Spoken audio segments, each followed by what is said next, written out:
when 7-year-old Tyler Mendez locked eyes with a leather-vested stranger loading groceries onto his Harley in a crowded Flagstaff Walmart parking lot and silently mouthed 3 desperate words. "She's not my mom." He set in motion a chain of events that would turn a routine Saturday afternoon into a high-speed pursuit, expose a multi-state abduction, and prove that sometimes the difference between a child disappearing forever and going home to their family is one person willing to trust what they see and act immediately, even if it means blocking an exit and risking everything on the word of a terrified child. The Walmart parking lot in Flagstaff, Arizona was packed on a Saturday afternoon in early October. Families loading groceries, college students from Northern Arizona University grabbing supplies, tourists stopping for road trip essentials on their way to the Grand Canyon. It was the kind of everyday chaos that made people invisible to each other, everyone focused on their own carts, their own lists, their own lives. Ray Crusher Bennett was loading his saddlebags with the week's groceries, annoyed that his truck was in the shop and he was stuck making supply runs on his Harley. He was 51 years old, president of the Northern Arizona chapter of the Granite Riders MC, with shoulders like a linebacker and a gray-streaked beard that reached mid-chest.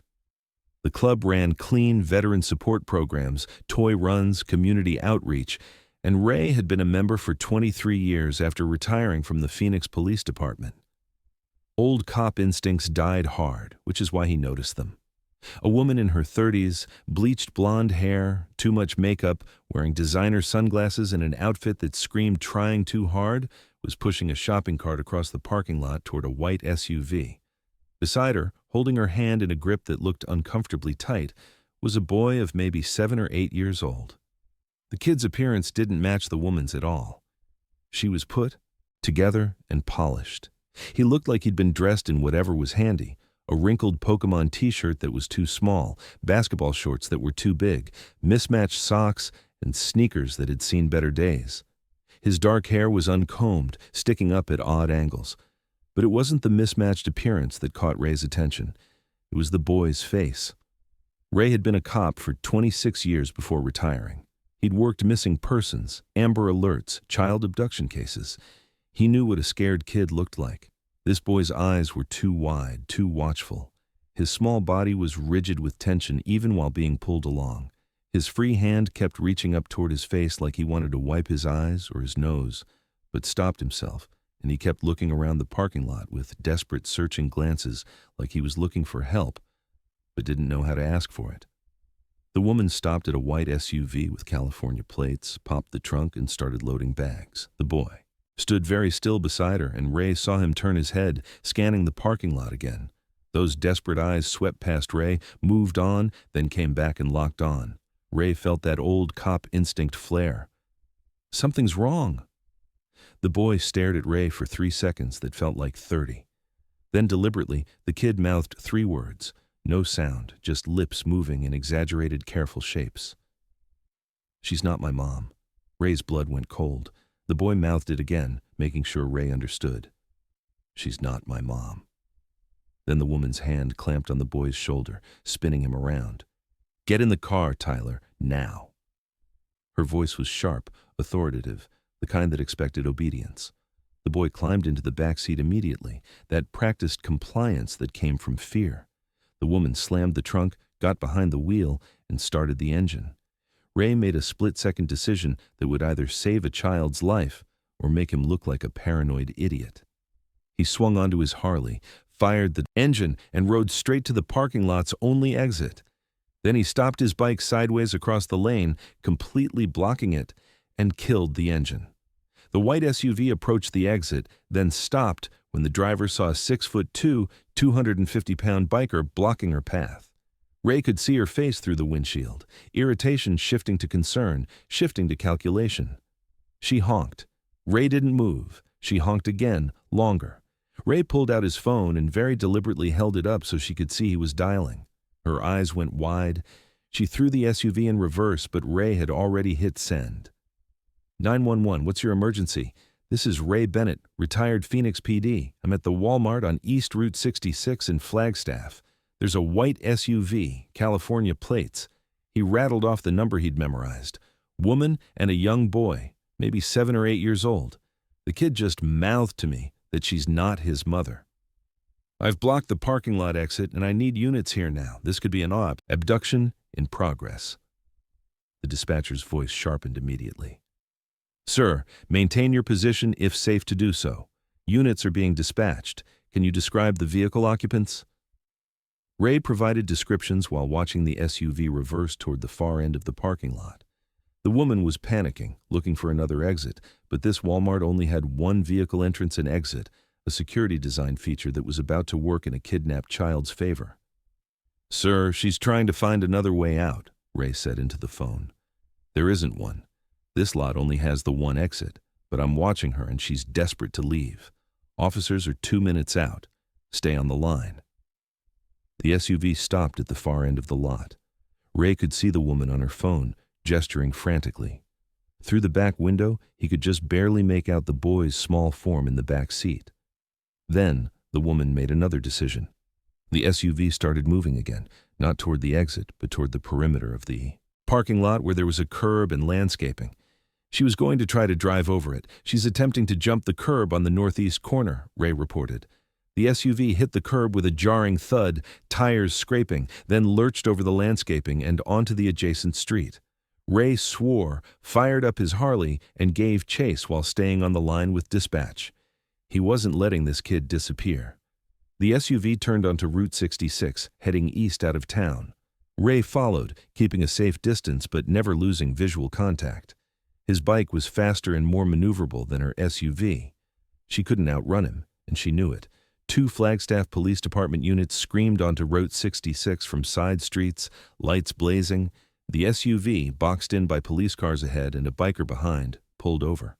Officers emerged with weapons drawn. Driver, turn off the engine and show me your hands. Ray stopped his bike 50 feet back, engine still running, ready to move if she tried to run again. The woman's door opened slowly and she stepped out, hands raised, face a mask of indignant confusion. Officer, what's going on? I haven't done anything wrong. I'm just trying to get home with my son. One officer kept her covered while his partner approached the passenger side. Through the tinted windows, Ray could see the small figure in the back seat. The officer opened the door and knelt down. Hey, buddy, what's your name? Ray couldn't hear the boy's response, but he saw the officer's body language change, tension increasing, radio going to his mouth. Within minutes, more units arrived. A detective emerged from an unmarked car and approached Ray, while other officers detained the woman and secured the boy. Mr. Bennett, I'm Detective Sarah Chen. Dispatch said you reported a possible abduction. Ray explained what he'd seen. The boy's mismatched appearance, his fearful behavior, the desperate way he'd scanned the parking lot, and the 3 words he'd mouthed. She's not my mom. The kid made direct eye contact and told me silently, Ray said. I'm former Phoenix PD. I've worked child abduction cases. That wasn't a custody dispute or a kid being dramatic. That was genuine fear. Chen nodded. Your instincts were correct, Mr. Bennett. The boy is Tyler Mendez, 7 years old, reported missing from a park in San Diego 3 days ago. The woman is Jennifer Kessler, wanted in connection with his disappearance. We're still piecing together how she knew him, but preliminary information suggests she was a volunteer at his after-school program. Ray felt sick. 3 days. This kid had been with his abductor for 3 days, and if he hadn't mouthed those words to a stranger in a parking lot, he'd have disappeared completely. How's the kid? Scared but physically unharmed. We're getting him checked out, then reuniting him with his parents. They've been driving from San Diego and should be here in about 4 hours. Chen paused. Mr. Bennett, you potentially saved this child's life if she'd made it to the interstate, if she'd gotten him across state lines or to wherever she was taking him. She didn't need to finish. They both knew how those stories ended. Later, at the police station giving his formal statement, Ray was sitting in an interview room when Detective Chen returned with someone else, a victim advocate, a woman in her 40s with kind eyes. Mr. Bennett, Tyler asked if he could meet you. He's been very insistent. We normally wouldn't allow this, but given the circumstances and the fact that you're the one he signaled for help, we thought it might provide closure for both of you. Are you comfortable with that? Ray nodded, his throat tight. They brought Tyler in, the boy now wearing clothes that actually fit, provided by the Victim Advocacy Center, his hair combed, his face scrubbed clean. But those eyes still carried the shadow of fear and 3 days of terror. Tyler looked at Ray, and his small face crumpled with relief. "You saw me," he said, his voice barely above a whisper. "I tried to tell lots of people, but they didn't see. But you saw me." Ray knelt down to the boy's level. "You were very brave, Tyler. You kept trying to get help even when people weren't listening. That took a lot of courage." I learned about stranger danger," Tyler said seriously. "But my teacher also said if you're in real danger, you ask anyone for help, even strangers. She said, look for policemen or firefighters or moms with kids, but I saw you and you had a motorcycle and you looked strong and I thought maybe you would help." "You thought right, kid. I'm glad you asked me." "She said she was taking me to my mom," Tyler said, and tears started sliding down his cheeks.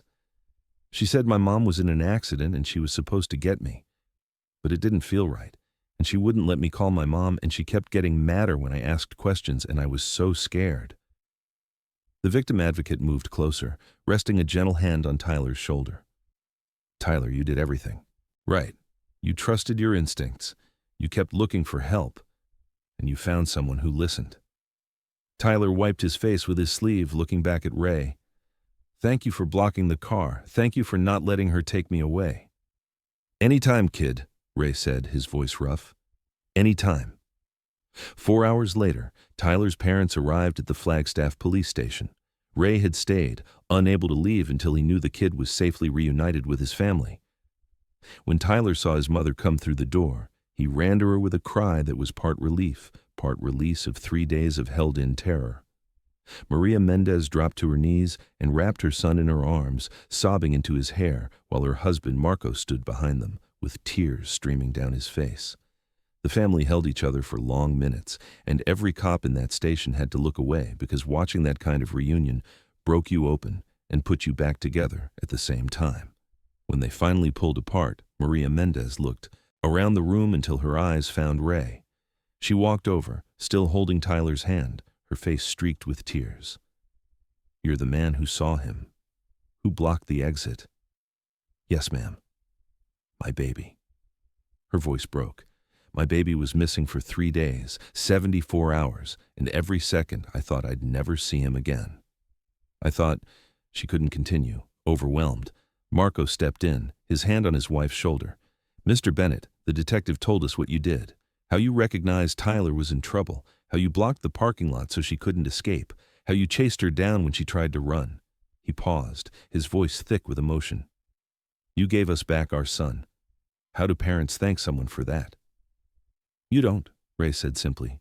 "You just hold him tight and keep him safe." Maria pulled Ray into a fierce hug, and Ray, this massive biker who'd seen combat in Desert Storm and 26 years of police work, felt his own eyes burning. Tyler tugged on Ray's vest. "Can I show my parents your motorcycle?" I told them about it. Ray smiled. "Yeah, kid. Let's go see the bike." Outside the police station, Tyler explained to his parents in enthusiastic detail how Ray had blocked the exit with his Harley, how the bike was big and loud, how Ray had chased them down. The boy's trauma was still there. He'd need therapy, time, and safety to heal. But in this moment, he was just a 7-year-old excited about a motorcycle. "Can I sit on it?" Tyler asked. Ray looked at Maria and Marco, who both nodded. Ray lifted Tyler onto the bike seat, and the boy's face lit up with the first genuine smile Ray had seen from him. "When I grow up, I'm going to have a motorcycle like this," Tyler announced, "and I'm going to help people like you did." "That sounds like a good plan, kid," Ray said. The Mendez family stayed in Flagstaff for 2 days while the investigation continued, and Tyler was evaluated by child psychologists. Before they left to drive back to San Diego, they met Ray one more time at a diner. "We want you to be part of Tyler's life," Maria said. "If that's okay with you. He talks about you constantly, about the man who saw him when everyone else looked away. We'd like to stay in touch if you're willing." "I'd be honored," Ray said. Over the following years, the Mendez family and Ray maintained contact. They sent Christmas cards, birthday messages, updates on Tyler's life. Tyler's trauma from the abduction required 2 years of therapy, but he healed. He became a confident kid who spoke at his school about trusting your instincts and asking for help when something feels wrong. When Tyler turned 10, the Mendez family drove to Flagstaff for a weekend visit. Tyler had grown taller, more confident, but he still lit up when he saw Ray's motorcycle. They went riding together, Tyler in proper safety gear, arms wrapped around Ray's waist, laughing with pure joy as they cruised through the Arizona mountains. That night at dinner, Tyler said something that stuck with Ray forever. "I learned in therapy that it's okay to be scared, but being scared doesn't mean you're weak. It means you're human, and asking for help when you're scared is brave, not weak." "Who taught you that?" Ray asked. "My therapist and you. Because you taught me that asking for help works, that there are people watching who will help if you ask. I mouthed those words to 6 people before you, and they all looked away or didn't understand or didn't want to get involved. But you saw me and you helped. You taught me that asking is worth it because eventually someone will answer." Ray looked at this kid who'd been through hell at 7 years old and had come out the other side, brave and wise beyond his years. "You taught me something too, Tyler." "What?" "That paying attention matters, that trusting your gut matters, that being willing to look like an idiot blocking a parking lot exit matters if there's even a chance a kid needs help. You made me a better person." The Granite Riders MC started a program after Tyler's rescue, Eyes Open Initiative. They ran workshops teaching people to recognize signs of child abduction, trafficking, and distress. They taught parents to teach their children that asking strangers for help in genuine emergencies was okay and smart. They distributed cards with warning signs and what to do if you saw something wrong. Over 5 years, 3 more Granite Riders members recognized and intervened in suspicious situations based on that training. 2 were attempted abductions. 1 was a teenager being trafficked. Each time someone paid attention. Each time someone trusted their gut. Each time someone was willing to act, even if they might be wrong. Each time a life was saved. Ray kept one thing from that Walmart parking lot, a security camera screenshot that Detective Chen had given him, showing the moment Tyler mouthed, "She's not my mom," while looking directly at Ray. The image was grainy and black and white, but you could see the desperation in the boy's eyes, the deliberate movement of his mouth forming those 3 critical words. It hung in the Granite Riders clubhouse with a caption Tyler had written years later. "Sometimes the bravest thing you can do is ask a stranger for help, and sometimes the most heroic thing you can do is pay enough attention to see someone asking." When Tyler turned 16, he showed up at a Granite Riders community event wearing a t-shirt he'd designed himself. It showed a motorcycle blocking an exit with the words, "She's not my mom. If something feels wrong, speak up. Someone is watching, someone will help." He'd made 50 shirts and sold them, donating all the proceeds to the National Center for Missing and Exploited Children. "I want other kids to know what I learned," Tyler told Ray, "that there are people watching, that asking for help works, that you're never completely alone even when you feel like it."